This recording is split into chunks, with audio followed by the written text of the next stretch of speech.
Hi అండి. Welcome to our channel. నేను ఇప్పుడు చదివి వినిపించబోయే కథ అవును అతనే పార్ట్ 4 చివరి భాగం చదవబోతున్నాను. పార్ట్ 3లో ఏం జరిగిందో ఒకసారి చూద్దాం. పని మనిషి కొడుకు అయిన అతన్ని తన ట్రాన్స్పోర్ట్లో కారు డ్రైవర్గా పెట్టుకుంటుంది పూజిత. ఆ రోజు క్యారేజ్ తెచ్చుకోకపోవడంతో పని మనిషి కొడుకుతో చెప్తుంది, మన ఇద్దరికి హోటల్ నుంచి మధ్యాహ్నం క్యారేజ్ తీసుకురా అని. ఈ లోపల అత్తగారు ఫోన్ చేస్తారు. అనుకోకుండా ఇంటి నుంచి వస్తుంది ఆ కాలు. తన కోసం భోజనం చేయకుండా మామయ్య గారు అలాగే సంతోష్ ఎదురు చూస్తున్నారని చెప్పడంతో ఇంటికి వెళ్ళాలని చెప్పి పని మనిషి కొడుకుతో వెంటనే బయలుదేరుతుంది. పూజను తీసుకుని బయలుదేరుతుంది కారు. తర్వాయి భాగంలోకి వెళ్దాం. 15 గంటలో ఇంటి ముందు ఆగింది. లోపలికి వెళ్ళేసరికి డైనింగ్ టేబుల్ ముందు అత్తామామలతో సంతోష్ కూడా ఉన్నాడు.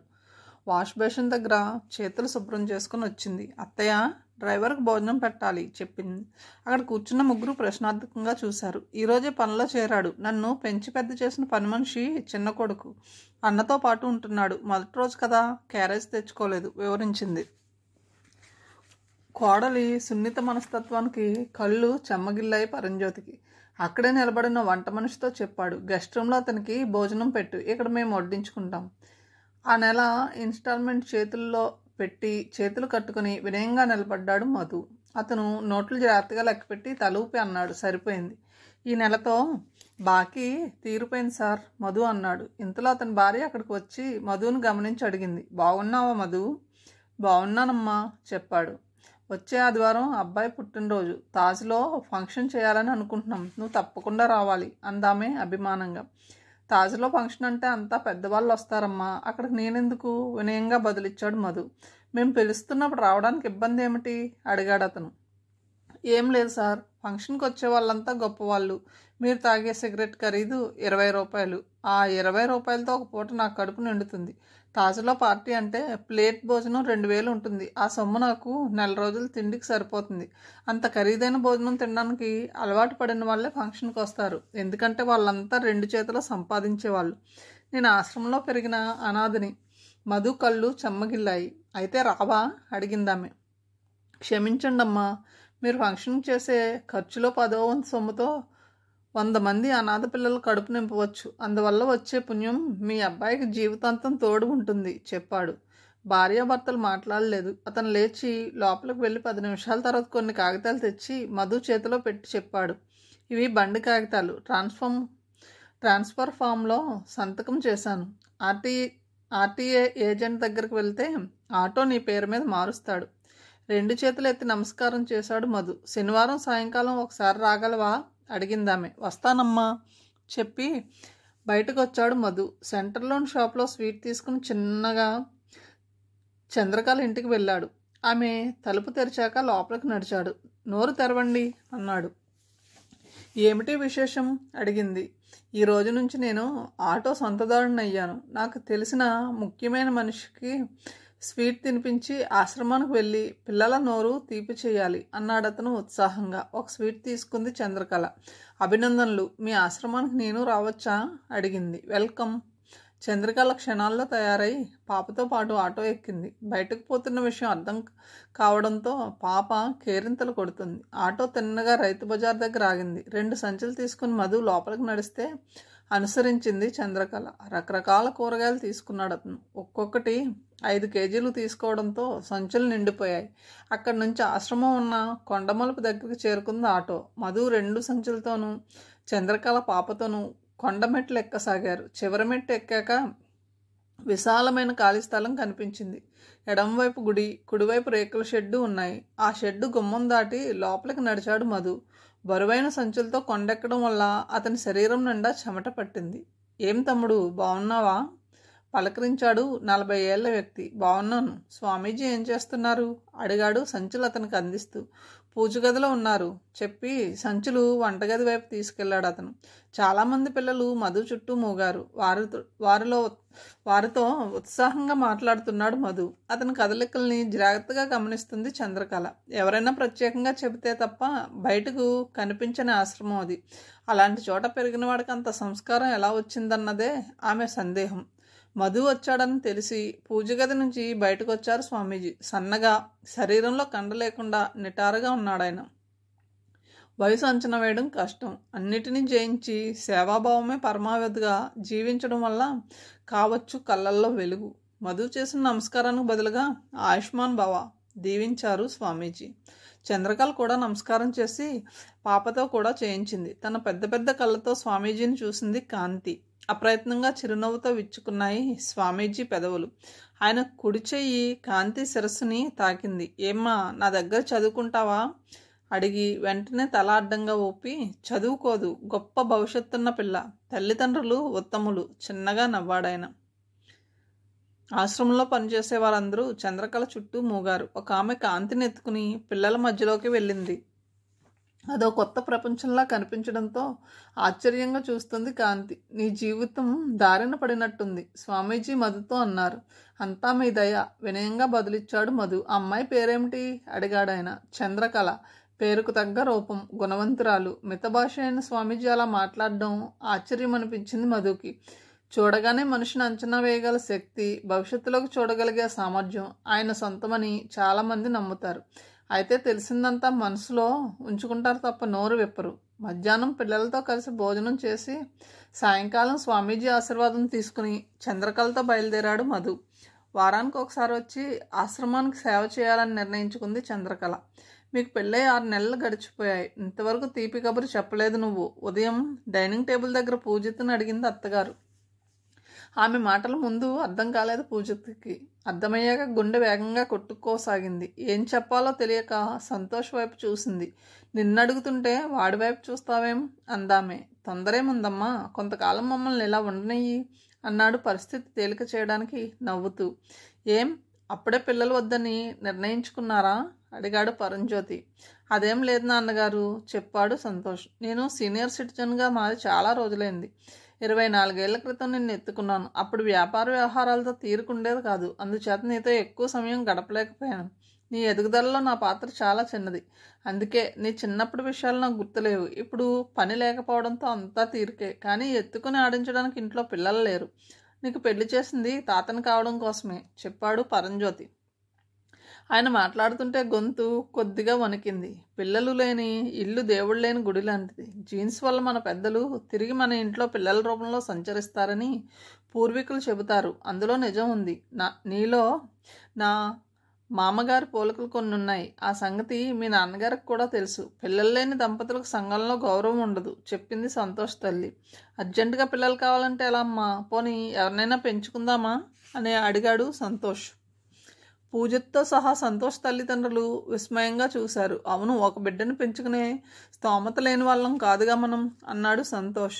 మీరిద్దరూ లక్షణంగా ఉన్నప్పుడు పెంచుకునే కర్మ మనకేంటి? సంతోష్ తల్లి అంది. అలా ఆలోచించకమ్మా. బిడ్డను పెంచుకుంటే కుటుంబ సభ్యులు పెరుగుతారు, మీ ఒంటరితనం పోతుంది. మన సొసైటీలో చాలామంది ఒంటరితనాన్ని జయించడానికి కుక్కల్ని పిల్లల్ని పెంచుతారు. తమ ప్రేమాభిమానాలు వాటి మీద చూపిస్తారు. ఎవ్వరూ మాట్లాడలేదు. నీ ఉద్దేశం ఏమిటి? మీకు పిల్లలు పుట్టరా అడిగాడు పరంజ్యోతి. పిల్లలు పుడతారా లేదా అనేది డాక్టర్లు చెప్పగలరు. నాకు తెలిసినంతవరకు మీ ఇద్దరూ ఆరోగ్యంగానే ఉన్నారు. కానీ మీకు పెళ్ళైన 10 ఏళ్ళకి కానీ నేను పుట్టలేదు. ఆ తర్వాత మీకు సంతానం లేదు. అదే సాంప్రదాయం కొనసాగి నాకు 10 ఏళ్ళ వరకు సంతానం కలగకపోతే పరిస్థితి ఏమిటి? అందుచేత మనం ఒక బిడ్డను పెంచుకోవడంలో ఎలాంటి తప్పు లేదని నేను అనుకుంటున్నాను. ఆలోచించి మీ నిర్ణయం చెప్పండి. సంతోష్ తల్లిదండ్రులు ఆలోచనలో మునిగిపోయారు. బిడ్డను పెంచుకోవాలనే ఆలోచన మీకు ఎందుకు వచ్చింది? ఆ రోజు రాత్రి గదిలోగా వెళ్ళాక సంతోష్ని అడిగింది పూజిత. పిల్లలు పుట్టరని మనకు తెలుసు. నా తల్లి నుండి నీకు ఒత్తిడి ఉంటుందని ఊహించాను. ఆమెని సమాధానపరచడం అంత తేలిక కాదు. నా తండ్రికి పిల్లలంటే ప్రాణం. కుటుంబం పెద్దది కావాలని కోరుకుంటాడు. మనం వ్యక్తిగత ప్రయోజనాల కోసం పెళ్లి చేసుకున్నామని వాళ్ళకి తెలియదు. ప్రతివారు ఆలోచించినట్టే తమ పిల్లలకి సంతానం కలగాలని కోరుకుంటారు తల్లిదండ్రులు. అది సహజం కూడా. మన మీద ఒత్తిడి తగ్గాలంటే ఒక బిడ్డను పెంచుకోవడం ఒక్కటే మార్గం. అప్పుడే అందరి దృష్టి అటు మల్లుతుంది చెప్పాడు సంతోష్. అర్జెంటుగా బిడ్డను పెంచుకోవడానికి ఎవరిస్తారు అడిగింది పూజిత. పెంచుకోవడం కాదు, దత్తత తీసుకోవాలి చెప్పి సెల్ తీసి కాల్ చేశాడు. అవతల కాల్ రిసీవ్ చేసుకున్నాక చెప్పాడు. నా వాట్సాప్ పాప ఫోటో ఒకటి పంపించు. ఆ తర్వాత తన గదిలోకి నడిచాడు సంతోష్. ఆ గదిలో ఒంటరిగా మిగిలింది పూజిత. ఆమెకు జరుగుతున్న పరిణామాలు ఏమాత్రం బోధపడలేదు. ఈ 6 నెలల్లో సంతోష్ తనకి దగ్గర కావడానికి ప్రయత్నించలేదు. పెళ్లికి ముందు చెప్పినట్టే స్నేహితుల్లా సంచరిస్తున్నాడు. ఇటొచ్చి అత్తామామలతోనే వస్తున్నాయి చిన్న చిన్న సమస్యలు. గంట తర్వాత తండ్రికి కాల్ చేసి ఆ రోజు జరిగిందంతా చెప్పింది. అటు నుంచి నవ్వి చెప్పాడు అగర్వాల్. బిడ్డను పెంచుకోమని సలహా ఇచ్చింది నేనే. దాని గురించి నువ్వేం వర్రీ కాకు. సంతోష్ తెలివి తక్కువవాడు కాదు. అతనికి ఎదురు చెప్పకు. మరునాడు ఉదయం డైనింగ్ టేబుల్ దగ్గర వాట్సాప్ ఓపెన్ చేసి తల్లి చేతికి ఇచ్చి అడిగాడు, ఈ పాప ఎలా ఉందో చెప్పు అని. వాట్సాప్లోని ఫోటోని కొన్ని క్షణాలు తదేకంగా చూసి భర్తకు అందించింది సెల్.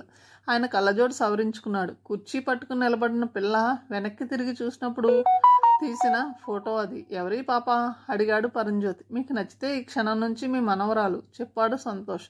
పాప బాగుంది, కానీ అడిగిన వెంటనే ఇచ్చేస్తారా? సందేహం వ్యక్తం చేశారు ఆయన. ముందు మనం ఒక నిర్ణయానికి వస్తే మిగతా పనులు పూర్తవుతాయి చెప్పి తల్లిని అడిగాడు, నీ ఉద్దేశం ఏమిటమ్మా అని. ఎవరి కూతురు? తల్లిదండ్రులు ఏం చేస్తారు? మంచి కుటుంబమేనా? నవ్వి చెప్పాడు సంతోష్. నిరుపేద దంపతులకు పుట్టిన పిల్ల.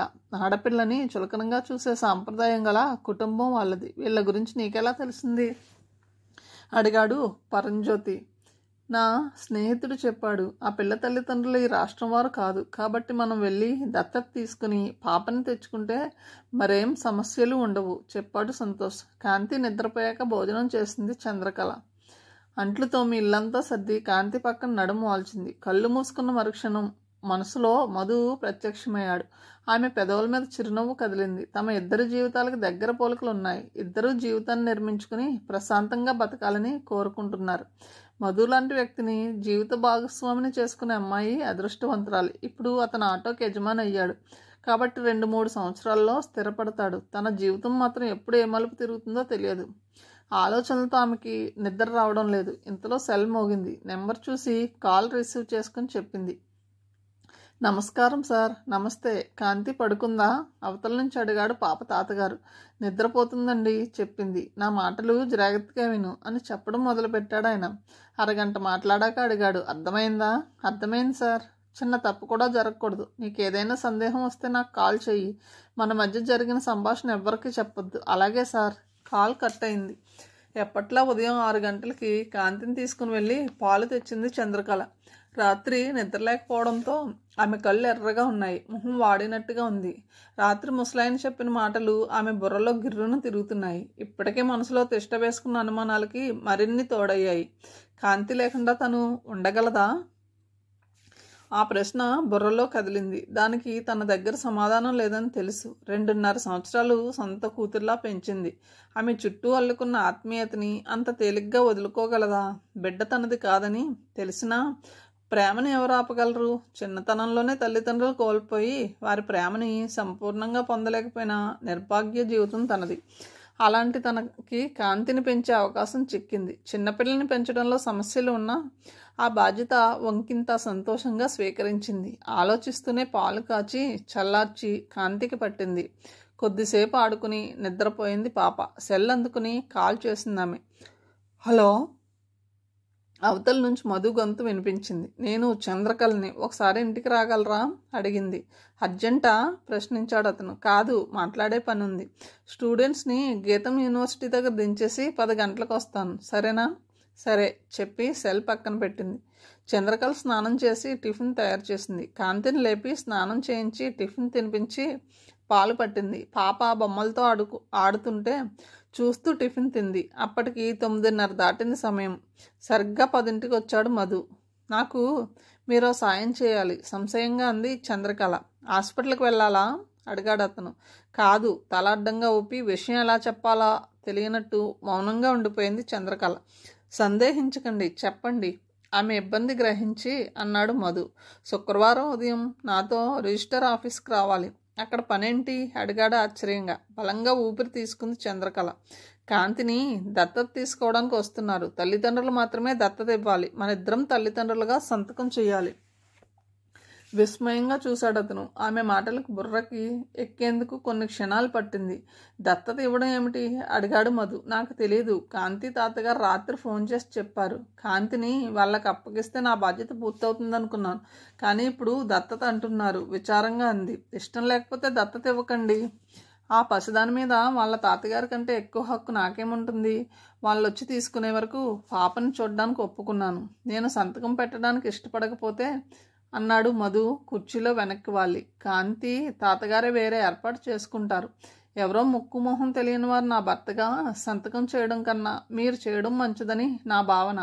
ఎందుకంటే మిమ్మల్ని నమ్మినంతగా నా జీవితంలో ఇంకెవరిని నమ్మలేదు. అంతేకాకుండా ఇంత విశాలమైన నగరంలో నాకు ఆత్మీయులు ఎవరున్నారు చెప్పండి? ఆ మాటలకు కదిలిపోయాడు మధు. ఎవరో వచ్చి పాపని దత్తత తీసుకుంటారు. వాళ్ళెవరో ఎక్కడి నుంచి వస్తున్నారో మనకు తెలియదు. వాళ్ళకి పాపని ఇచ్చి మంచి పని చేస్తున్నామా అడిగాడు తేరుకుని. మంచిదే అనుకుంటున్నాను. ఎందుకంటే బిడ్డ అవసరం లేదనుకుంటే మొదటే అబార్షన్ చేయించుకోవచ్చు. అలా చేయకుండా ఎక్కడి నుంచో ఇక్కడికి వచ్చి బిడ్డను కన్నారు. ఆ బిడ్డ కోసం ఎన్నో జాగ్రత్తలు తీసుకుని నిత్యం ఫోన్ చేసి పాప యోగక్షేమాలు విచారిస్తున్నారంటే వాళ్ళు చెడ్డవాళ్ళు అవుతారా? నెల జీతం నా బ్యాంకులో వేసి ఇంటి ఖర్చులకు డబ్బులు పంపుతున్నారు. ఆ డబ్బులో సగం మిగులుతుంది. ఆ సంగతి చెప్పినప్పుడు ఆ సొమ్ము నీదే అన్నారు కాంతి తాతగారు. బిడ్డకి హాని చేసేవారైతే ఇదంతా ఎందుకు చేస్తారు? కొద్దిసేపు ఆలోచనలో మునిగిపోయి చివరిగా అడిగాడు మధు.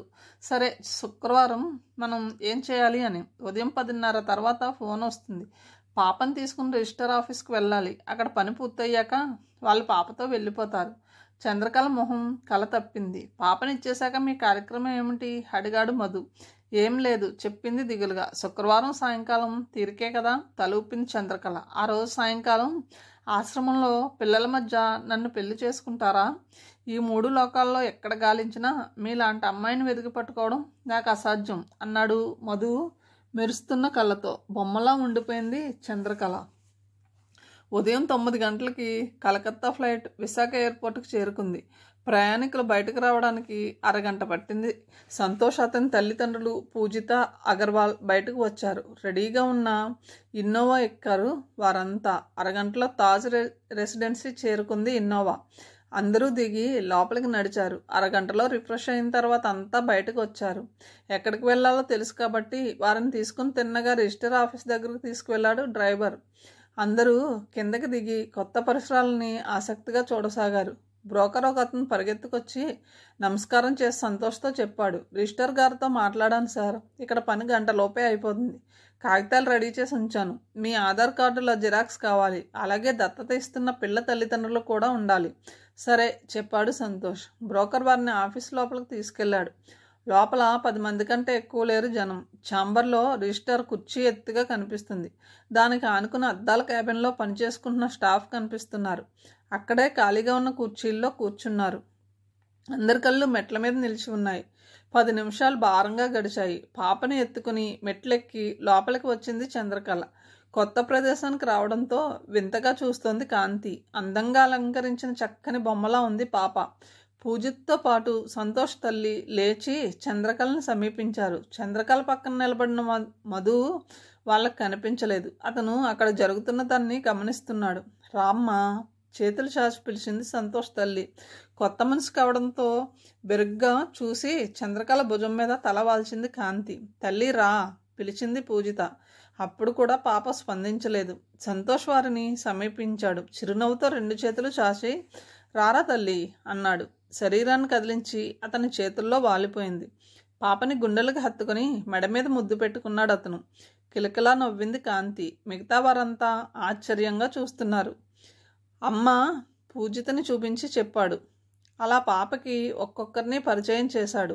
అదేమీ తెలియకపోయినా కాంతిలో కొద్దిగా బెరుకు తగ్గింది. అవతలి వైపు ఉన్న రిజిస్టర్ రెస్ట్ రూమ్లోకి వెళ్ళాడు బ్రోకరు. అతను తిరిగి బయటకు వచ్చిన కొన్ని క్షణాలకి తెల్లని బట్టలు వేసుకున్న రిజిస్టర్ ఛాంబర్లోకి ప్రవేశించి కుర్చీలో కూర్చున్నాడు. బ్రోకర్ ముందుగా చంద్రకళతోనూ తర్వాత మధుతోనూ సంతకాలు చేయించాడు. పూజిత సంతోష్ సంతకాలు సాక్షుల సంతకాలు అయ్యాయి. చివరిగా అగర్వాల్తో సంతకం చేయించాడు బ్రోకర్. మొత్తం కాగితాలు సబ్ రిజిస్టర్ ఎదురుగా ఉంచాడు అతను. ఆయన కాగితాలు జాగ్రత్తగా పరిశీలించి మీ అమ్మాయిని దత్తత ఇవ్వడం మీకు ఇష్టమేనా? చంద్రకళని మధుని అడిగాడు సబ్ రిజిస్టర్. ఇద్దరూ కూడబలుక్కున్నట్టు అంగీకారం తెలిపారు.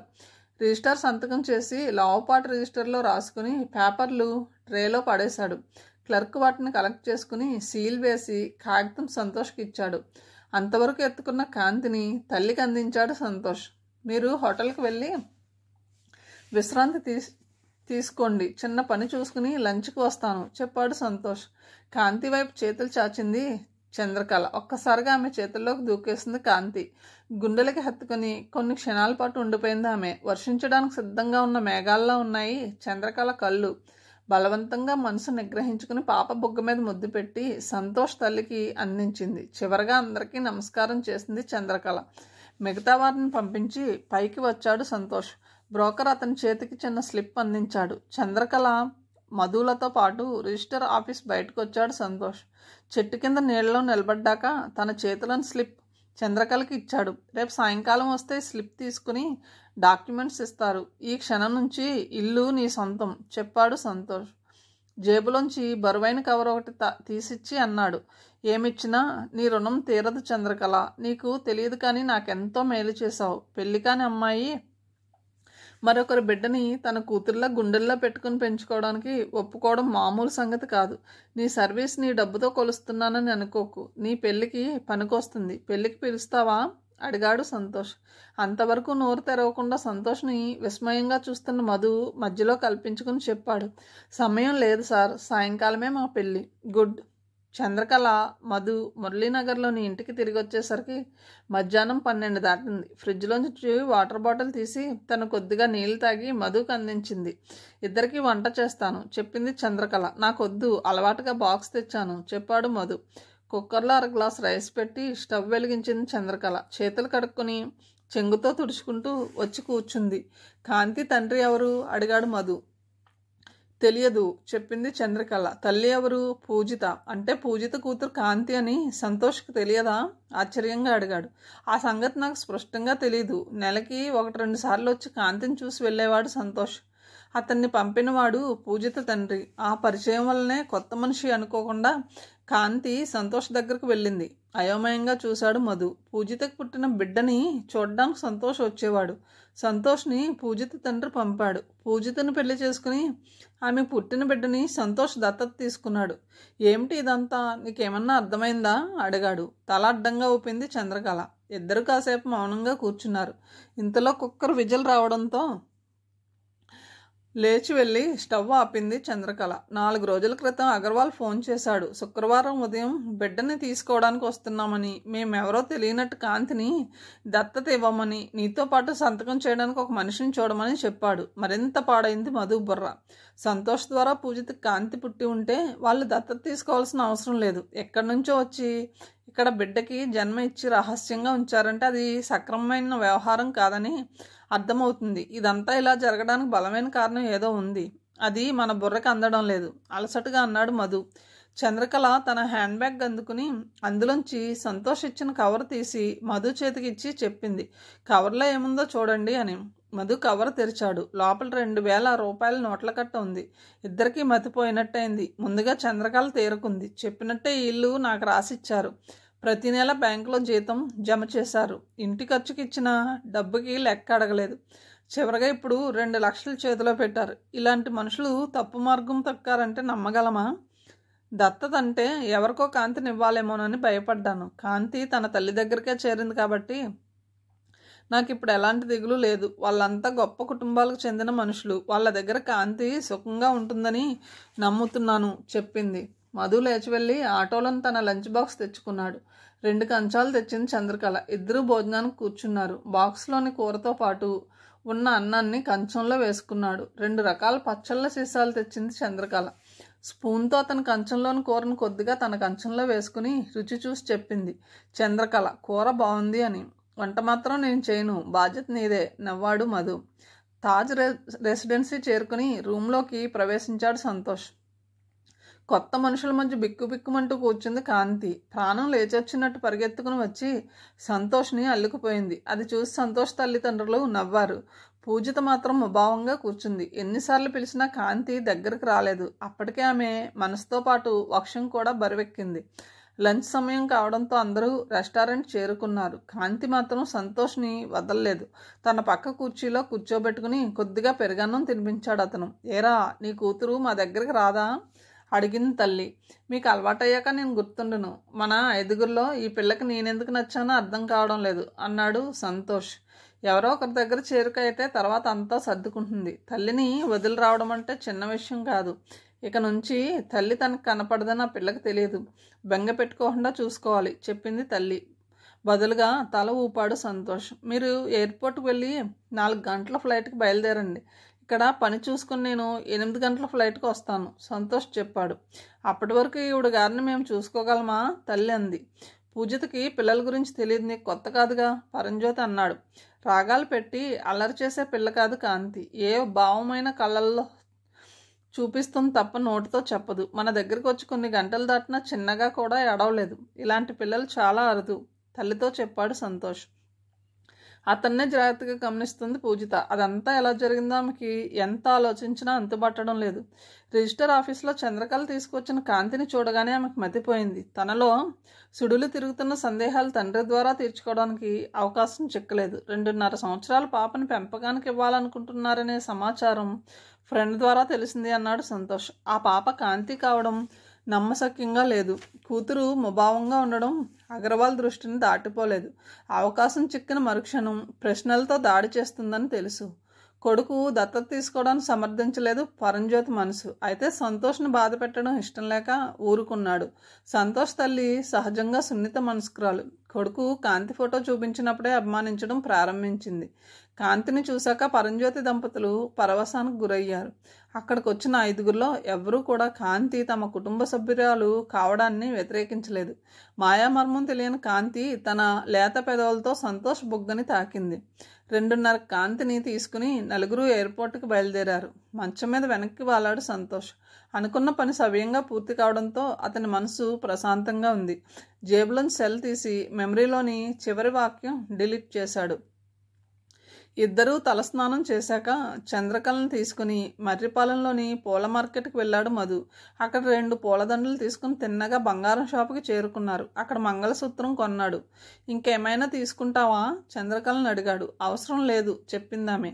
స్వామీజీ సమక్షంలో పెళ్ళంటే ఆర్భాటాలేం ఉండవు. ఒకరికొకరు ఇష్టపడ్డాక కలిసి జీవితాంతం కాపురం చేస్తామని ప్రమాణం చేస్తే చాలు. నేను చూసిన పెళ్ళిళ్ళెన్నో అలాగే జరిగాయి. ఆశ్రమంలోని పిల్లలే అక్కడ పెద్దలు చెప్పి ఆటో స్టార్ట్ చేశాడు. అక్కడి నుంచి బయలుదేరి హౌసింగ్ బోర్డు కాలనీ టర్నింగ్ చేరుకున్నారు. ఆ రోడ్డులో వరుసగా కొన్ని వందల ఆటోలు ఖాళీగా ఉన్నాయి.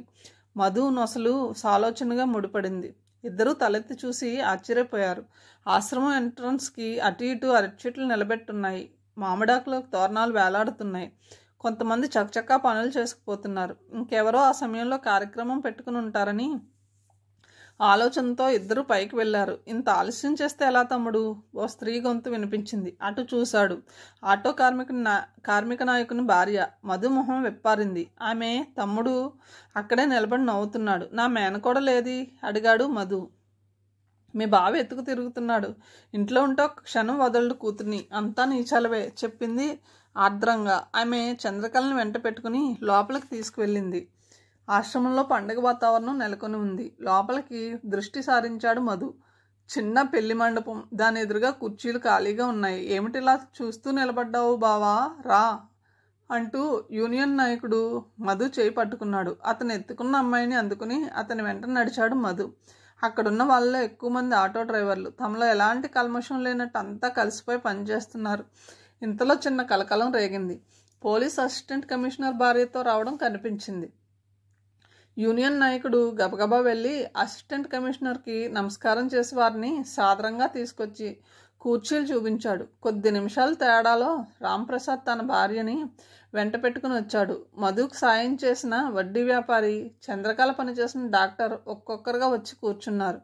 చంద్రకళని మధుని ఎదురెదురుగా కూర్చోమని వారితో ప్రమాణం చేయించారు స్వామీజీ. ఆయన సూచన మేరకు మంగళసూత్రం కట్టాడు మధు. చివరగా ఇద్దరు దండలు మార్చుకున్నారు. మనిషి జీవితంలో ఎంతో హడావుడిగా సాగే వివాహ కార్యక్రమం అత్యంత నిరాడంబరంగా 5 గంటలకు మొదలై అరగంటలో ముగిసింది. ముందుగా స్వామీజీ కాళ్ళకి నమస్కరించి ఆశీర్వాదం తీసుకున్నారు నూతన దంపతులు. తర్వాత ముందు వరుసలో కూర్చున్న అతిథులు పాదాలకి నమస్కరించారిద్దరు. చివరగా యూనియన్ నాయకునికి అతని భార్యకి నమస్కరిస్తుంటే అతను వారించి మధుని గుండెలకి హత్తుకున్నాడు. యూనియన్ నాయకుని భార్య కళ్ళల్లో నీళ్లు తిరిగాయి. తల తిప్పి చెంగుతో కళ్ళు తుడుచుకుందామే. ఇంతలో దూరంగా నిలబడి చూస్తున్న సంతోష్ మీద మధు దృష్టి పడింది. భార్యాభర్తలు వెళ్ళి ముందుకు వంగారు. అతను ఓ అడుగు వెనక్కి వేసి అన్నాడు, కలకాలం సుఖ సంతోషాలతో వర్ధిల్లండి. ఆ తర్వాత తన వేలి నుండి ఉంగరం తీసి మధు వేలికి తొడిగాడు. ఇవన్నీ దేనికి సార్, మీ ఆశీర్వాదం చాలు మధు అన్నాడు. ఎంత చేసినా చంద్రకళ రుణం తీరదయ్యా, సంతోష్ అన్నాడు. నాదో రిక్వెస్ట్ సార్, చంద్రకళ అంది. చెప్పు. కాంతిని చూడాలనిపిస్తే ఎప్పుడైనా మేము రావచ్చా? నీకు రావాలనిపించినప్పుడు నాకు ఫోన్ చెయ్యి, ఫ్లైట్ టికెట్ పంపుతాను, క్షణం ఆలోచించకుండా చెప్పాడు.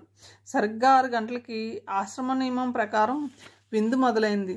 ఎప్పట్లా ఉదయం వాకింగ్ ముగించుకుని లాన్లో కూర్చుని కాఫీ తాగుతూ పేపర్ చూడసాగాడు పరంజ్యోతి. చల్లగా ప్రశాంతంగా ఉంది వాతావరణం. ఆ సమయంలో గేట్ దాటుకుని లోపలికి వచ్చిన బార్బర్ పరంజ్యోతికి నమస్కారం చేశాడు. పేపర్ మడిచి పక్కన పెట్టి నవ్వుతూ అడిగాడు అతను. నీ కూతురు అల్లుడు ఎలా ఉన్నారయ్యా అని. తమ దయవల్ల బాగున్నారు దొరా, చెప్పాడు అతను. ఆండాళ్ళు ఎలా ఉంది? ఏం చెప్పమంటారు బాబు, ఇక్కడ వంట చేసి ఊరెళ్ళాక ఆమెకు అస్సలు తీరుకొండడం లేదు. నెల క్రితం పెద్ద కూతురు పెళ్లి చేసింది. ఇప్పుడు ఆండాళ్ళమ్మ పరిస్థితి బాగుంది దొరా. చేతిలోని కప్పు టీపాయ్ మీద ఉంచాడు పరంజ్యోతి. బార్బర్ తన సంచిలోంచి మల్లె పువ్వు లాంటి తెల్లని గుడ్డ తీసి పరంజ్యోతి భుజాల చుట్టూ కప్పాడు. కూతురు పెళ్ళయ్యాక అదే రావడం. భార్యకు ఆరోగ్యం క్షీణించడంతో తను ఎక్కడికి వెళ్ళలేదు. షేవింగ్ క్రీమ్ గడ్డానికి రాసి బ్రష్ నీళ్ళల్లో ముంచి నురగ వచ్చేటట్టు గడ్డం అంతా రాశాడు. మడత కత్తి ఆకారంలోని సాధనానికి కొత్త బ్లేడ్లోని సగం మొక్క ఎక్కించి గడ్డం చేయడానికి రెడీ అయ్యాడు. తాతగారు పిలుస్తూ విసురుగా ఇంట్లోంచి అక్కడికి వచ్చింది కాంతి. బార్బర్ను ఆగమని సైగ చేసి తల తిప్పి అడిగాడు, ఏం తల్లి, మీరేం చేస్తున్నారు? గడ్డం చేయించుకుంటున్నాను రా, చెప్పాడు. నేను స్కూల్కి వెళ్ళాలని నానమ్మ చెబుతుంది అంది. స్కూల్కి వెళ్ళడం ఇష్టం లేనట్టు. వెళ్ళాలి తల్లి, బుజ్జగింపుగా అన్నాడు. పార్క్కి తీసుకెళ్తానని రాత్రి చెప్పావు. తీసుకెళ్తాను. స్కూల్కి వెళ్ళి నీ ఫ్రెండ్స్తో ఆడుకొని మధ్యాహ్నం వచ్చేస్తావు. బువ్వ తిన్నాక కాసేపు పడుకొని పాలు తాగి మన ఇద్దరం పార్క్కి వెళ్దాం, సరేనా? ఆ మాటకి తల ఊపి లోపలికి వెళ్ళిపోయింది కాంతి. నీ మనవరాలు చాలా చురుకుదరా, బార్బర్ అన్నాడు. నవ్వాడు పరంజ్యోతి. అది లేకుండా ఇంట్లో ఇంతకాలం ఎలా బతుకమా అని అప్పుడప్పుడు ఆశ్చర్యం కలుగుతుంది నాకు. అది స్కూల్కి వెళ్తే నాకేం తోచదు. అరగంట ముందే వెళ్తాను స్కూల్ నుండి తీసుకురావడానికి. ఇంటికి వచ్చాక వాళ్ళ నాన్నమ్మకి స్కూల్ సంగతులు రన్నింగ్ కామెంటరీలా చెబుతుంది, ఉత్సాహంగా చెప్పాడాయన. గత జన్మలో మనం ఎవరికైనా బాకీ పడితే అది పుచ్చుకోవడానికి పిల్లల రూపంలో మన ఇంటికి వస్తారని పెద్దలు అంటారు. కానీ దొర, కొందరు మాత్రం మన బాకీ తీర్చడానికి వస్తారు.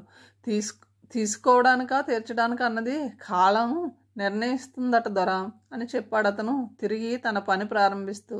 బార్బర్ మాటల్లోని జీవిత తత్వాన్ని కొట్టిపారేయలేదు పరంజ్యోతి. అతని ఆలోచనలు బార్బర్ మాటల చుట్టూ తిరుగుతున్నాయి.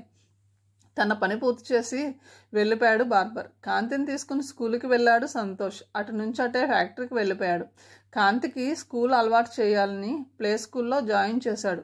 ఒక్క పూట స్కూల్ కాబట్టి 12:30కి వెళ్ళి స్కూల్ నుంచి తీసుకొస్తాడు పరంజ్యోతి.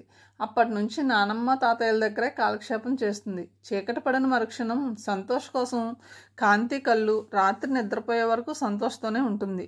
పూజిత ఎంత ప్రయత్నించినా కాంతికి దగ్గర కాలేకపోయింది. అది ఒక పసిపిల్ల. తనకి ఇచ్చిన పనిష్మెంట్గా భావించిందామె. ఎదురుగా కూతుర్ని పెట్టుకుని పరాయిదానిలా ఉండడం చాలా కష్టంగా ఉంది. రోజులు నెలలుగా మారి కాలగర్భంలో కలిసిపోతున్నాయి. ఈ జీవితం ఎంతకాలం ఇలా అనే ప్రశ్న పూజిత బుర్రలో ఉదయించింది. దానికి ఎక్కడో ఒక చోట ముగింపు పలకాలి. అతన్ని తనెందుకు దూరం ఉంచుతుంది? ఒకప్పటికి తన సంకట స్థితి ఇప్పుడు లేదు. తన కూతురు అన్ని హక్కులతో తనతోనే ఉంది. ఇంట్లో అందరూ ఆ పిల్లని ప్రేమగా చూసుకుంటున్నారు. ఈ వాతావరణంలో సంతోష్ని బాధపెట్టి ఏం సాధించాలనుకుంటుంది? దీని నుండి బయటపడాలంటే తను చొరవ చూపాలి. అడగకుండానే వరాలిచ్చే దేవుళ్ళ కూతుర్ని తన దగ్గరకు చేర్చాడు. అతన్ని ప్రేమించకపోవడం అనేది పూర్తిగా తన తప్పే. పెళ్లికి ముందు ఇచ్చిన మాటకి కట్టుబడి స్నేహితుల్లా ఉంటున్నాడు. ఆమె ఆలోచనలు ఒక కొలిక్కి వచ్చాక తండ్రికి ఫోన్ చేసింది. ఇవాళ ఆఫీస్కు నువ్వు వెళ్ళు, నేను రాను చెప్పింది. ఒంట్లో బాగోలేదా? కాంతి ఎలా ఉంది అడిగాడాయన. మేము బాగానే ఉన్నాం, కారు పంపుతాను చెప్పి కాల్ కట్ చేసి బయటకు వచ్చి కారు పంపించింది. ఏమా ఆఫీస్కి వెళ్ళవా? హాల్లో కూర్చున్న పరంజ్యోతి అడిగాడు. మా రూమ్ సర్దుకోవాలి మావయ్య, కట్టెలు మార్చి చాలా రోజులైంది. ఆఫీస్కి నాన్నగారిని వెళ్ళమన్నాను. చెప్పింది.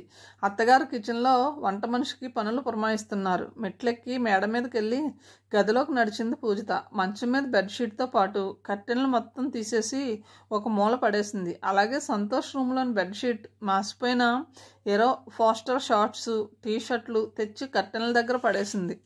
కాంతి గౌన్లు, డ్రాయర్లు వాటికి చేర్చి తోటమాలి భార్యను పిలిచి అవన్నీ వాషింగ్కి ఇచ్చింది. కబ్బోర్డులు తెరిచి అస్తవ్యస్తంగా పడున్న వస్తువులు, బట్టలు క్రమ పద్ధతిలో సర్దింది. కింద ర్యాక్లోని ఉతికిన బెడ్షీట్ తీసింది. వాటి కింద కనిపించింది సెల్ ఫోన్ ఒకటి. దాన్ని తీసి చూసింది. ఫోన్ పెద్దగా వాడినట్లేదు. అనాలోచితంగా ఫోన్ వెనక్కి తిప్పింది. సెల్ ఫోన్ కవర్ మీద పి అనే అక్షరం కనిపించింది. ఒక్క క్షణం కళ్ళు బైర్లు కమ్మినట్టు అనిపించింది. తేరుకుని స్విచ్ ఆన్ చేసి ఛార్జింగ్ లేదని గ్రహించింది. తన రూమ్కి వచ్చి ఛార్జింగ్ పెట్టింది. ఆ పని చేస్తున్నప్పుడు ఆమె గుండెలు వేగంగా కొట్టుకోసాగాయి. పూజిత శరీరం నిండా చిరుచెమటలు కమ్ముకున్నాయి. ఆ సెల్ సంతోష్ దగ్గరికి ఎలా వచ్చింది? జవాబు లేని ప్రశ్న బుర్రలో తేలుకొండలా కదులుతోంది. ఇబ్బందికర పరిస్థితుల్లో కూడా ఎప్పుడూ ధైర్యం కోల్పోలేదు. కానీ ఇప్పుడు అదో రకమైన భయం గుండెల్ని ఆక్రమించింది. అరగంట తర్వాత ఛార్జింగ్ నుండి తీసింది. అప్పటికి 15 పాయింట్లు మాత్రమే ఛార్జ్ అయింది. సెల్ ఆన్ చేసింది. స్క్రీన్ మీద డ్రా యువర్ ప్యాటర్న్ ప్రత్యక్షమైంది. చూపుడు వేలుతో చుక్కల్ని 6 అక్షరంలో కలిపింది. మరుక్షణం స్క్రీన్ మీద ఒక ఫోటో ప్రత్యక్షమైంది. ఒక్కసారిగా పాలిపోయింది ఆమె మొహం. చేతులు సన్నగా వనకసాగాయి. నిస్సత్తువుగా సోఫాలో కూర్చుండిపోయింది. అక్కడ అలా ఎంతసేపు కూర్చుందో ఆమెకే తెలియదు. ఏం చేయాలి ఇప్పుడు తను? ఆ సమయంలో తండ్రి గుర్తొచ్చాడు. వెంటనే కాల్ చేసి కారు పంపమని చెప్పింది. అంతా కోల్పోయి దిక్కుతోచని మనిషిలా ఉంది ఆకారం. ఆమె ఎవరు, ఎక్కడున్నారో గమనించకుండా ట్రాన్స్లో ఉన్నట్టు ఇంటి బయటకు వచ్చింది. కారు వచ్చిన మరుక్షణం ఎక్కి చెప్పింది, ఆఫీస్కి ఫోన్ ఇవ్వు. పూజిత ఆఫీస్ ముందు దిగి లోపలికి నడిచింది. తండ్రి కూర్చుని కాగితాలు చూస్తున్నాడు. అడుగుల చప్పుడికి తలెత్తి కూతురు వాళ్ళకం చూసి ఏదో జరిగిందని గ్రహించాడు. నాన్న, సంతోష్కి రవికాంత్ తెలుసా? బుల్లెట్లా వేసింది ప్రశ్న. అగర్వాల్ తన కలవరపాటు నేర్పుగా కప్పిపుచ్చుకున్నాడు. జవాబు చెప్పు నాన్న, రెట్టించింది. బలంగా ఊపిరి తీసుకున్నాడు అగర్వాల్. ముందు నువ్వు కూర్చో చెప్పాడు. పూజిత ఎదురుగా కూర్చుంది. వాళ్ళిద్దరూ స్నేహితులు. ఆ మాటలు అతని పెదాలు నెమ్మదిగా ఉచ్చరించాయి. నీరసంగా ఆమె వెనక్కి జారబడింది. ఆ సంగతి నువ్వు నాకెందుకు చెప్పలేదు? గద్గదంగా అడిగింది. చెప్పే సందర్భం రాలేదమ్మా. ఇప్పుడు నీకు ఈ విషయం ఎలా తెలిసింది? అడిగాడు. రవికాంత్కి నేను కొనిచ్చిన సెల్ సంతోష్ దగ్గర ఉంది. పూజిత కళ్ళల్లో నీళ్లు తిరిగాయి. సంతోష్కి నిజం చెప్పకపోవడంతో తను దోషి అయింది. ఇప్పుడు అతని ముందు తలెత్తుకుని తిరగలేదు. అది జీవితకాలం పాటు. అగర్వాల్ కూతుర్ని ప్రేమగా చూశాడు. నీకు రవికాంత్కి నిశ్చితార్థం అయిందని, మీరు కొన్ని రోజులు చనువుగా తిరిగారని, అందుకే నీకు నెల తప్పిందని సంతోష్కి తెలుసు అన్నాడు. కొన్ని క్షణాలు ఆగి చెప్పసాగాడు. రవికాంత్ యుఎస్ వెళ్ళినప్పుడు షాపింగ్ మాల్లో టెర్రరిస్టు అటాక్ జరిగిందని, కాల్పుల్లో రవికాంత్ చనిపోయాడని మనకు తెలుసు. కానీ అప్పుడు అతని పక్కనే ఉన్నాడు సంతోష్. అతని పూర్తి పేరు సంతోష్ శివన్. అంతా అతన్ని శివన్ అని పిలుస్తారు. అతన్ని నువ్వెప్పుడూ చూడకపోవడం వల్ల, రవికాంత్ తన స్నేహితుడు శివన్ అని చెప్పడం వల్ల నీకు తెలియలేదు. రవికాంత్ ప్రాణాలు విడుస్తూ నీ బాధ్యత సంతోష్కి అప్పగించాడు. యుఎస్ నుంచి వచ్చాక నన్ను కలిశాడు సంతోష్. నువ్వు అప్పటికే ఆ భాషను ఒప్పుకోలేదు. నిన్ను విశాఖపట్నం తీసుకెళ్ళమని, అక్కడ బిడ్డను కన్నాక తిరిగి తీసుకురమ్మని సలహా ఇచ్చింది అతనే. ఆ సమాచారం జీర్ణించుకోవడానికి కొంత సమయం పట్టింది పూజితకి. కాంతిని దత్తత తీసుకోవాలనే నిర్ణయం కూడా అతనిదేనా అడిగింది. అప్పుడు అతందే. ఎందుకు చేశాడు ఇదంతా? ఎందుకంటే నా ప్రాణం కాపాడి రవికాంత్ తన ప్రాణం పోగొట్టుకున్నాడు కాబట్టి. గుమ్మం దగ్గర నుంచి కదులుతూ అన్నాడు సంతోష్. పూజిత బుర్ర గిర్రున తిరిగింది. నీ జీవితం అన్యాయం కాకుండా చూడమని కోరాడు రవికాంత్. దానిని సక్రమంగా నెరవేర్చడానికి ప్రయత్నించాను. నీ తండ్రి సాయపడ్డారు అన్నాడు సంతోష్. కుర్చీలోంచి చప్పున లేచి సంతోష్ పాదాల మీద వాలింది పూజిత. మధ్యలో 2 చేతులు చాచి వారించి గుండెలకు హత్తుకుని చెప్పాడు, రవికాంత్ నా గుండెల్లో ఉన్నాడు. నువ్వు కాంతి కూడా అక్కడే ఉండాలి. అగర్వాల్ వారిద్దరి వైపు ఆనందంగా చూశాడు. అతని కళ్ళు చెమ్మగిల్లాయి. కథ సమాప్తం. తిరిగి మరొక మంచి కథతో కలుద్దామండి. అంతవరకు సెలవు. మీకు ఈ కథ నచ్చినట్లయితే మీ విలువైన అభిప్రాయాన్ని కామెంట్స్ ద్వారా తెలపండి. Thank you so much.